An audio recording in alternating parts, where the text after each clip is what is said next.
श्री स्वामी समर्थ. तुम्हा सर्वांचं माझ्या चॅनलमध्ये मनापासून स्वागत आहे. तर बघा, आता लवकरच मार्गशीर्ष महिना सुरू होत आहे. तर आजच्या व्हिडिओमध्ये मी तुम्हाला यावर्षी मार्गशीर्ष महिना कधीपासून सुरू होणार आहे, यावर्षी एकूण किती गुरुवार आले आहेत, पूजा किती गुरुवार, उद्यापन कधी करायचे, याबद्दलची संपूर्ण माहिती मी तुम्हाला आजच्या व्हिडिओमध्ये सांगणार आहे. व्हिडिओ पूर्ण बघा जेणेकरून तुम्हाला संपूर्ण माहिती मिळेल. जर तुम्ही चॅनलवर नवीन असाल तर चॅनलला सबस्क्राईब करायला मात्र विसरू नका आणि व्हिडिओला लाईक करायला मात्र विसरू नका. तर बघा, मार्गशीर्ष महिन्यामध्ये आपण महालक्ष्मीचे व्रत का करतो, तर ते आपल्याला सुख शांती समाधान धन संपत्ती मिळवण्यासाठी, त्याचबरोबर श्री महालक्ष्मीची कृपा आपल्यावर आणि आपल्या कुटुंबावर कायमस्वरूपी राहण्यासाठी हे व्रत करायचं असतं.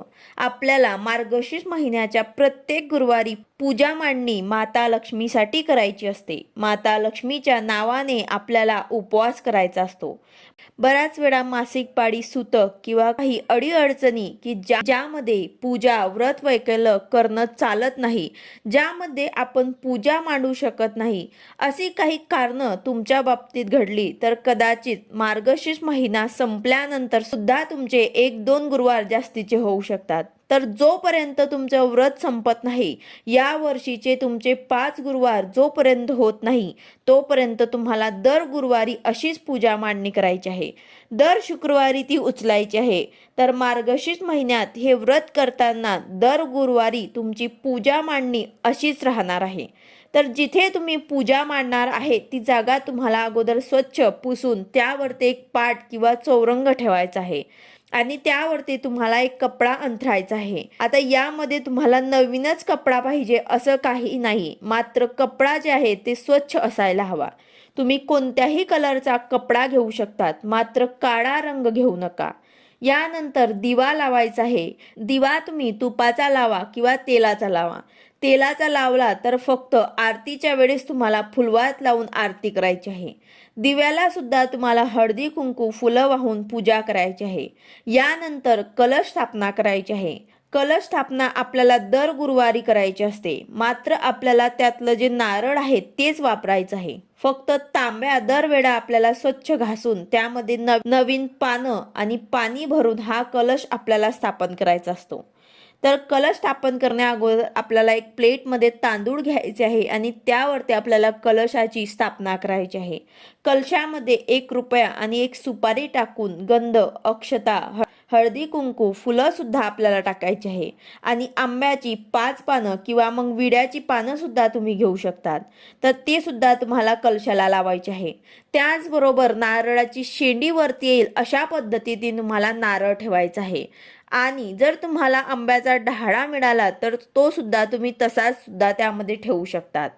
तर अशा प्रकारे आपल्याला कलशाची स्थापना करायची आहे आणि आपल्याला कलशावरती स्वस्तिक काढायचं आहे. 5 खालून वरती हळदी आणि कुंकवाने रेषा सुद्धा ओढायची आहे. तर अशा प्रकारे आपल्याला प्रथम कलशाची स्थापना करून घ्यायची आहे. यानंतर नारळाची कलशाची पूजा करायची आहे. फुलं व्हायची आहे, धूप दीप वाढायचं आहे, पंचोपचार पूजा करून घ्यायची आहे. यानंतर व्रताचा संकल्प सुद्धा आपल्याला करायचा असतो. तुमचं जर पहिलंच वर्ष असेल व्रताचं तर संकल्प करायला मात्र अजिबात विसरू नका.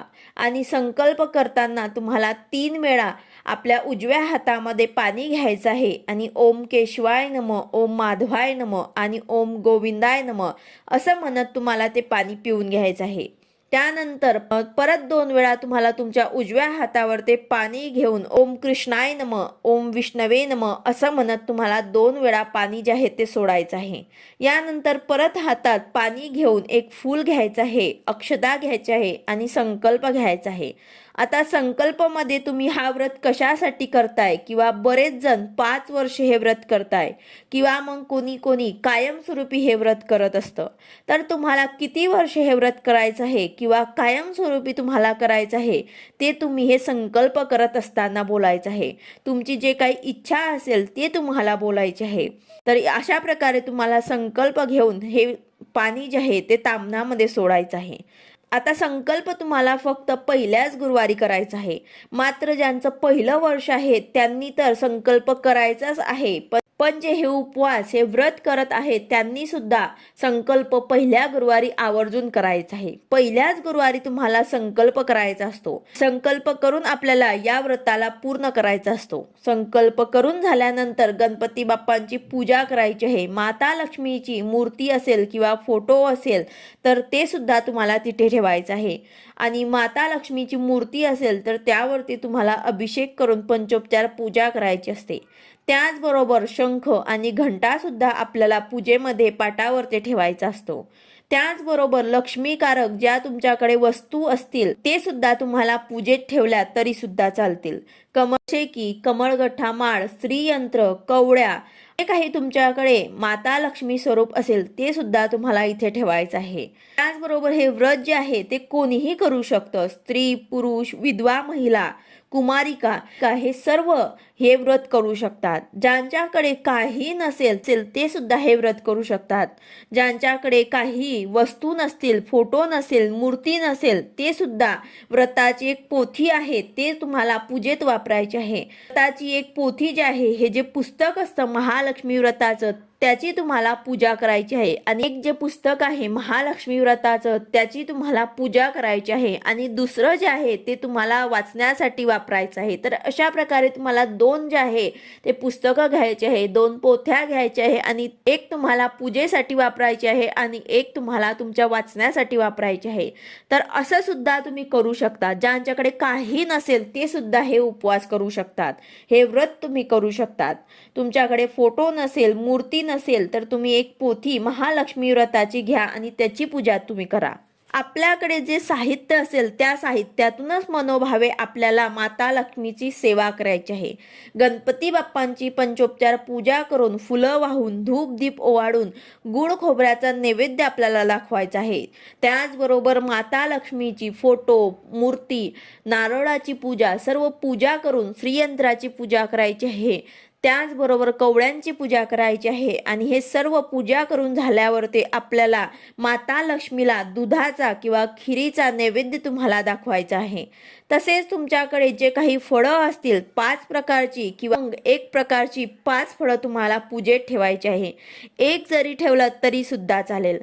हा जो उपवास असतो तो आपल्याला फलाहार करायचा असतो, त्यामुळे तुम्ही या पूजेमध्ये फळ सुद्धा ठेवा।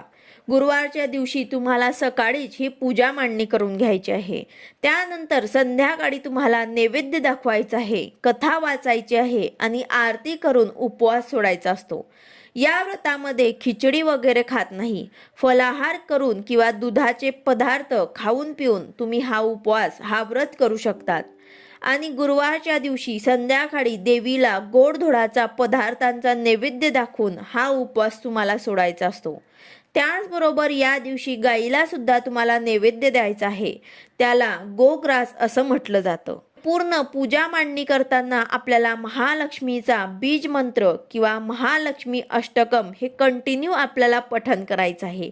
या मंत्रांचा आपल्याला कंटिन्यू जप करत पूजा मांडणी करायची आहे, पूर्ण पूजा करायची आहे। आता हे व्रत करताना आपल्याला महालक्ष्मी व्रताची पोथी सुद्धा लागणार आहे, तर त्यात हे सर्व मंत्र दिलेले आहेत। मार्गशीर्ष महिन्याच्या प्रत्येक गुरुवारी तुम्हाला अशीच पूजा मांडणी करायची आहे, पूजा करायची आहे। तसेच महालक्ष्मी अष्टकमचे पठण करायचे आहे, मंत्रांचे पठण करायचे आहे। या दिवशी तुम्ही जास्तीत जास्त महालक्ष्मीची सेवा उपासना करा। तर बघा यंदा यावर्षी 2023-24 मध्ये 5 गुरुवार आहेत। मार्गशीर्ष महिन्याची सुरुवात हे 13 डिसेंबर पासून होणार आहे, तर पहिला गुरुवार जो आहे तो 14 डिसेंबर रोजी आहे। मार्गशीर्ष महिन्याची सुरुवात 12 डिसेंबरच्या रात्री 6:24 अमावस्या संपल्यानंतर होणार आहे। मार्गशीर्ष महिन्याची सुरुवात 13 डिसेंबरला असून या महिन्याची सांगता 11 जानेवारी दिवशी संध्याकाळी 5:27 होणार आहे। तर मार्गशीर्ष महिन्यामध्ये यंदा महालक्ष्मीचे व्रतासाठी 5 गुरुवार आलेले आहेत, तर आपल्याला 5 गुरुवार मार्गशीर्ष महिन्याचे करायचे आहेत। तर पहिला गुरुवार 14 डिसेंबर रोजी आहे, तसाच दुसरा गुरुवार जो आहे तो 21 डिसेंबरला आहे आणि तिसरा जो आहे तो 28 डिसेंबरला आहे आणि चौथा जो आहे तो 4 जानेवारी 2024ला आहे आणि पाचवा जो आहे तो 11 जानेवारी 2024ला आहे। यंदा 5 गुरुवार आलेले आहेत। तर शेवटच्या गुरुवारी अमावस्या आहे. तर बऱ्याच जणांना शेवटच्या गुरुवारी अमावस्या असल्याने हा गुरुवार करायचा का नाही हा प्रश्न देखील पडणार.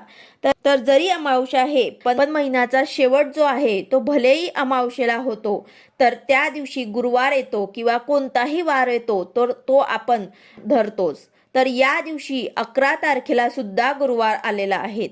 तर गुरुवारी अमावस्या देखील असेल तरी सुद्धा आपल्याला मार्गशीर्ष गुरुवारचा पूर्ण पूजा मांडणी करायची आहे, पूजा करायची आहे आणि या दिवशीच आपल्याला उद्यापन सुद्धा करायचं आहे. शेवटचा गुरुवार याच दिवशी असणार आहे.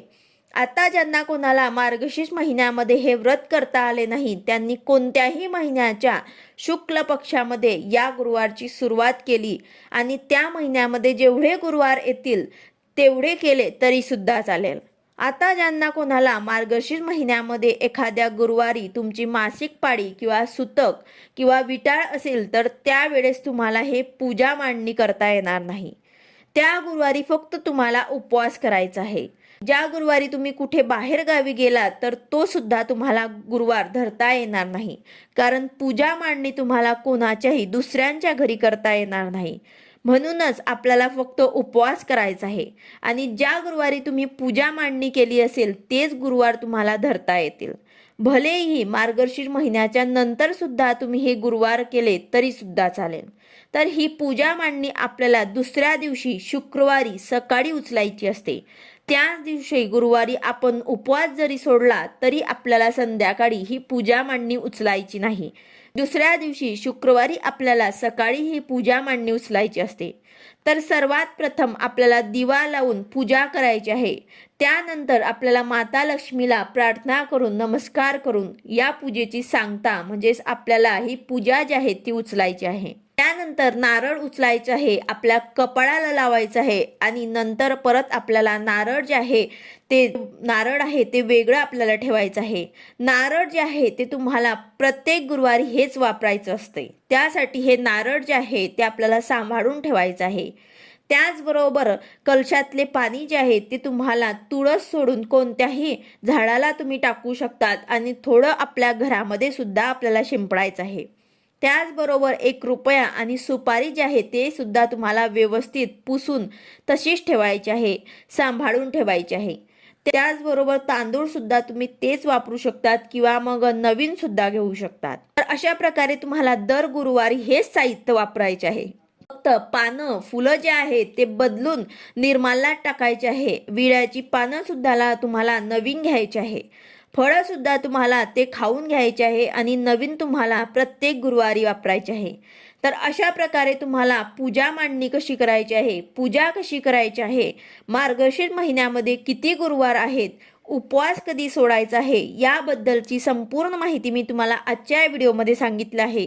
व्हिडिओ आवडला असेल तर लाईक करा, शेअर करा, सबस्क्राईब करा. भेटूया अशाच नवीन व्हिडिओ सोबत. श्री स्वामी समर्थ.